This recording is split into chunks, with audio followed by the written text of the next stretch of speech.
जैसा कि हमने पिछले एपिसोड में देखा था कि डीमन किंग और 13 नंबर उस हंटर का पीछा करते हैं जिसने थर्ड ट्रेजर लेके चला गया, और वो उनका पीछा करते करते अपने साथियों के पास पहुंचते हैं और वो देखते हैं कि उस हंटर ने मिशन को पूरा करने के लिए अपने साथियों को ख़त्म कर देता है, और उसने ऐसे ही करके अपने सभी मिशन को ख़त्म कर दिया और ट्रेजर लेके चला गया।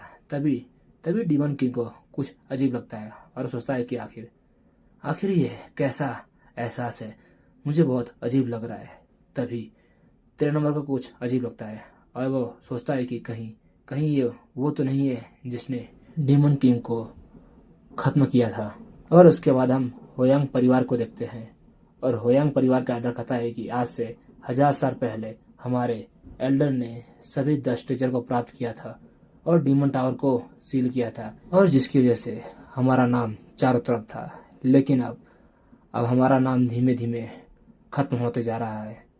वो सिर्फ 2 परिवारों के वजह से, ली परिवार और लिन परिवार, उन्हीं की वजह से अब हमारा नाम धीमे धीमे खत्म होते जा रहा है। तभी वहाँ वो वॉरियर आता है जिसने थर्ड ट्रेजर को प्राप्त किया है, और वो अपने आप को बी हुआंग बताता है जिसने 1000 साल पहले डीमन टावर को सील किया था। और इसको देखने के बाद हुआंग परिवार का एल्डर वो काफ़ी शौक में आता है, और उसके बाद बी हुआंग कहता है कि अब मैं तुम्हारे परिवार का वो हंटर बनूंगा जो हुआंग परिवार का नाम वापस लाएगा। तुम लोग यही चाहते हो ना। अब दोस्तों उसके आगे और बी हुआंग सोचता है कि आज से 1000 साल पहले जब डीमन टावर आया था तब उसकी वजह से इंसानियत पे एक बड़ी मुसीबत आई थी, और इंसानियत और डीमन के बीच में एक घमासान युद्ध चलता रहा और उसका कोई भी परिणाम नहीं निकला। लेकिन मैंने कई साल तक मेहनत की और अपने आप को ताकतवर बनाया, और उसके बाद मैंने अपने हुआंग परिवार को लेके डीमन टावर पे आक्रमण कर दिया। लेकिन हमें जल्द ही पता चल गया कि डीमन टावर के आखिरी मंजिल पे डीमन किंग है जिसकी पावर अनंत है, वो कभी मर नहीं सकता। और उसी की वजह से मैंने उन सभी 10 ट्रेजर को प्राप्त किया और डीमन टावर को सील करने के लिए चला गया। लेकिन डीमन टावर को सील तो मैंने कर दिया था, लेकिन उसकी वजह से कई सारे योद्धा मारे गए और उनके लिए मैं कुछ भी नहीं कर पाया। लेकिन तभी आसमान में बिजली कड़कने लगी और एक बहुत बड़ा तूफान आया, और उसी की वजह से मैं इस युग में आ गया। शायद गॉड्स ने मुझे इसीलिए इस दुनिया में भेजा ताकि मैं इंसानियत को बचा पाऊँ। और उसके बाद ब्यू वांग कहता है कि मैं इस दुनिया में इसलिए आया हूँ ताकि मैं एक बार फिर उन सभी 10 ट्रेजर को प्राप्त करूँ और एक बार फिर डीमन टावर को सील कर पाऊँ। और मेरा सिर्फ 2 उद्देश्य है। पहला कि मैं 4th ट्रेजर को प्राप्त कर पाऊँ, और बाकी जो 2 ट्रेजर है उनको भी प्राप्त कर लूँ। और ये सुनने के बाद वांग परिवार का एल्डर कहता है कि मास्टर, आप जिस 2 ट्रेजर के बारे में बात कर रहे हैं वो इंसानियत के ही पास है। उसको एक हंटर ग्रुप ने प्राप्त कर लिया है, और उस हंटर ग्रुप का कैप्टन है किंग फेन। वो काफ़ी अच्छा और काफ़ी बहादुर है। उसने 2 ट्रेजर को प्राप्त किया है और वो इंसानियत के हाथ में काफ़ी सुरक्षित है। और ये उन्हीं हंटर ग्रुप के तस्वीर है। और उसको देखने के बाद बी हुआंग कहता है कि नहीं, इंसानियत स्वभाव वो काफ़ी अजीब है। उसमें दुख, दर्द और दूसरों के प्रति भावनाएं होती हैं, जिसकी वजह से वो सही फैसले नहीं ले पाएंगे। लेकिन मेरे अंदर ऐसी कोई भावनाएं नहीं है। वो दोनों ट्रेजर मेरे पास ही सुरक्षित रहेंगे। और तुमने जिस किंग फैन की बात की थी, ये मुझे कुछ अजीब लग रहा है। ये सचमुच काफ़ी खतरनाक महसूस हो रहा है मुझे।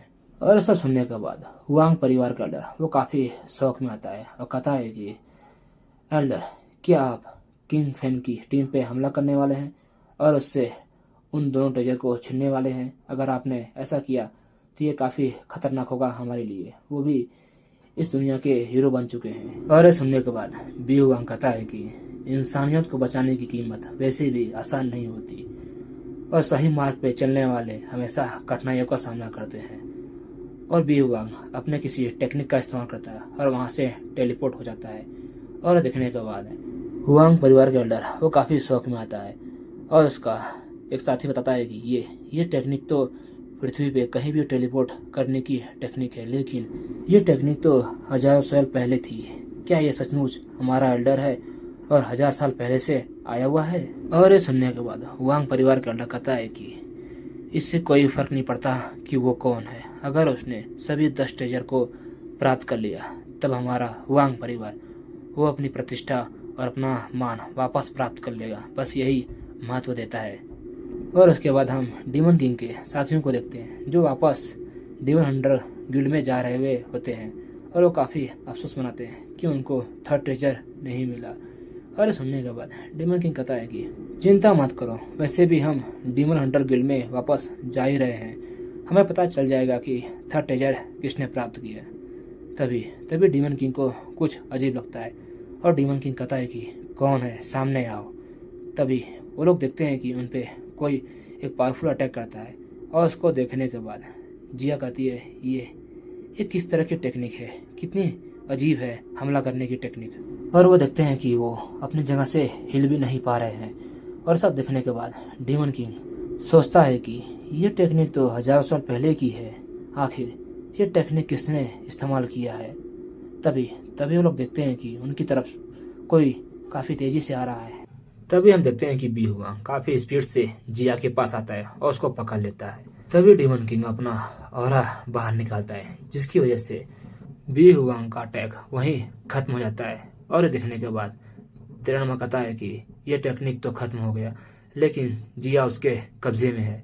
और तिरनमा सोचता है कि कहीं ये बी हुआंग तो नहीं है जिसका इतिहासों में जिक्र था, जिसने 1000 साल पहले डीमन टावर को सील किया था। और कहानी के मुताबिक जब डीमन किंग मरने वाला था और वो भाग गया, उसी के 2 महीने पहले ही बी हुआंग रिकानेट हुआ और इस दुनिया में आया। और सभी लोग देखते हैं कि उस व्यक्ति ने जिया का गर्दन पकड़ा हुआ है। और बी हुआंग कहता है कि किंग फैन, मुझे वो दोनों ट्रेजर सौंप दो, नहीं तो मैं इस लड़की को यहीं खत्म कर दूंगा। और हम देखते हैं कि बी हुआंग और डीमन किंग आमने सामने होते हैं और दोनों ही सोचते हैं कि मुझे ये व्यक्ति पसंद नहीं आ रहा है, पता नहीं क्यों।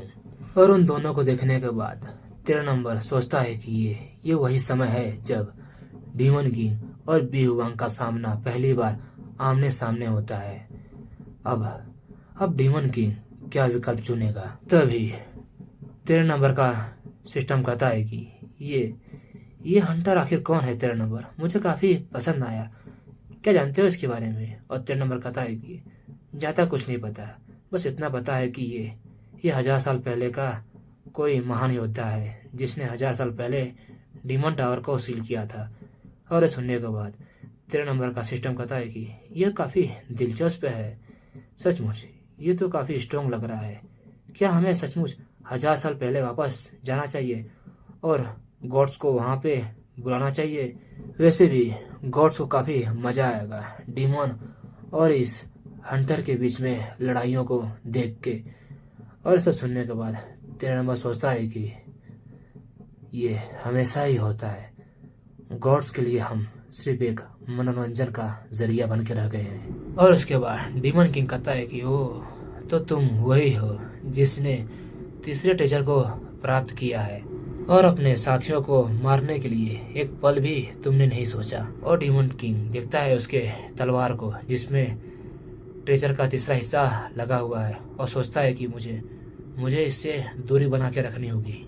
और दूसरी तरफ हम देखते हैं कि जिया, उसकी हालत काफ़ी ख़राब होती है और वो फिर भी कहती है कि कैप्टन प्लीज़ मेरी चिंता मत कीजिए, हम लोगों ने उन दोनों ट्रेजर को प्राप्त करने के लिए क्या कुछ नहीं खोया, प्लीज़ उसको किसी को ऐसे मत दीजिएगा। और ये सुनने के बाद बी हुआंग कहता है कि बहुत अच्छी बात है, तुम्हारी हालत वैसे भी खराब है फिर भी तुम बोलने की हिम्मत कर रही हो। और वो सब देखने के बाद लियान वो काफ़ी गुस्से में आता है, कहता है कि जिया को छोड़ दो नहीं तो हम तुम्हें जिंदा नहीं छोड़ेंगे। तभी डीमन किंग कहता है कि शांत हो जाओ। और डीमन किंग बी हुआंग से कहता है कि तुम्हें क्या लगता है इस लड़के की कीमत उन दोनों ट्रेजर से ज़्यादा है? मुझे तो नहीं लगता है, अगर तुम्हें इसे जान से मारना है तो मार दो। और ये सब सुनने के बाद बीव वांग कहता है कि अच्छी बात है, वैसे भी बहादुर योद्धाओं को हमेशा जज्बात में फैसले नहीं लेना चाहिए। लगता है कि तुम मेरे जैसे हो। लेकिन किंग फैन, मैं आखिरी बार कहता हूँ, अगर तुम्हें ये लड़की चाहिए तो तुम्हारे पास एक दिन का सोचने का समय है।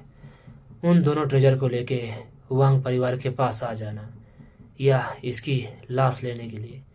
और उसके बाद बी हुआंग जिया को लेके वहाँ से चला जाता है। और सब देखने के बाद लियान कहता है कि कैप्टन कैप्टन, आपने कुछ महीने पहले जिया को डीमन टावर से बचाया था, आप इस बार भी उसे बचाएंगे ना? कुछ तो बोलिए। और सब सुनने के बाद तिरंगा कहता है कि शांत हो जाओ, शांत हो जाओ, वैसे भी वो दोनों ट्रेजर काफ़ी महत्व है। और जहाँ तक मुझे लगता है कि उसकी धमकी इतना भी सीरियस नहीं होना चाहिए। वो भी एक हंटर है, मुझे नहीं लगता कि वो जिया को कुछ भी करेगा। तो हमें सोच समझ के फैसले लेने होंगे, हमें उसके जाल में नहीं फंसना है। और उसके बाद याली और गाँव कहते हैं कि कैप्टन आप चिंता मत कीजिए, हमारा परिवार भी काफ़ी स्ट्रॉन्ग है, हम उसको बचाने के लिए ज़रूर जाएंगे। और सब सुनने के बाद डीमन किंग कहता है कि तुम लोग इससे दूर रहो, और मैं कल अकेले ही जिया को बचाने के लिए हुआंग परिवार में जाऊंगा। और डीमन किंग सोचता है कि ओह, तो तुम्हें लगता है कि हम दोनों एक जैसे हैं और हम जज्बातों में फैसले नहीं लेते। तुम्हें बताना होगा कि हम एक जैसे नहीं हैं, हम कुछ तो अलग है। और सब सुनने के बाद सभी लोग काफ़ी खुश होते हैं, कहते हैं कि सचमुच हमारे कैप्टन काफ़ी अच्छे हैं, वो ज़रूर जिया को बचाएंगे। तभी गाँव देखता है कि 13 नंबर कहीं जा रहा होता है, और 13 नंबर कहता है कि मेरा कुछ पर्सनल काम है और मैं वापस बाद में तुम लोग से मिलूंगा। और उसके बाद 13 नंबर का सिस्टम कहता है कि ये डीमन किंग सचमुच काफ़ी अच्छा है, इसके फैसले मुझे काफ़ी पसंद आए हैं। लगता है कि ये उस लड़की को बचाने के लिए दोनों ट्रेजर को कुर्बान कर देगा। इस डीमन किंग को गॉड्स भी काफ़ी पसंद कर रहे हैं। सचमुच 13 नंबर, आखिरकार तुम बाकी ट्रेजर कब प्राप्त करोगे? गॉड्स पूछ रहे हैं मुझे। और सब सुनने के बाद 13 नंबर सोचता है कि उन सभी ट्रेजर को मैं अभी भूल जाता हूँ। मुझे डीमन किंग और बी हुआंग को आपस में लड़ने के लिए रोकना होगा। अगर डीमन किंग समय से पहले ही घायल हो गया तो ये काफ़ी खतरनाक होगा इंसानियत और डीमन के लिए। और डीमन किंग को पता भी नहीं है कि ये बी हुआंग वही है जो 2 महीने बाद डीमन किंग को गंभीर रूप से घायल करेगा और उसे जान से मारने वाला है। अगर डीमन किंग घायल हो गया तो इंसानियत और डीमन किंग आपस में लड़ने लगेंगे और ये काफ़ी खतरनाक होगा। मुझे कोई ना कोई रास्ता ढूंढना होगा ताकि वो आपस में ना लड़े। और दोस्तों, इसी के साथ ये एपिसोड यही ख़त्म होता है। मिलते हैं दोस्तों नेक्स्ट एपिसोड में। बाय दोस्तों।